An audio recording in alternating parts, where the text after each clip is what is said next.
clips, one on each corner. But before you insert your clips, you apply a small amount of plastic compound on the bottom of the tooth. Insert, apply a small amount of pressure to get the piece in place, holding it from falling back. Remember, one clip for every corner. A small amount of plastic compound. Insert, a little bit of pressure, get your piece in place.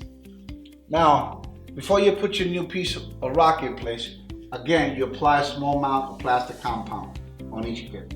Plaster and compound can be bought in any hardware store, any Home Depot stores.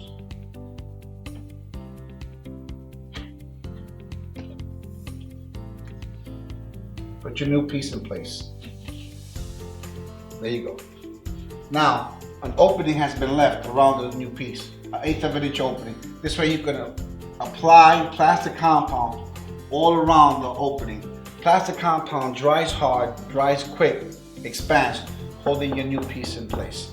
Patch a hole, no screws, no tools.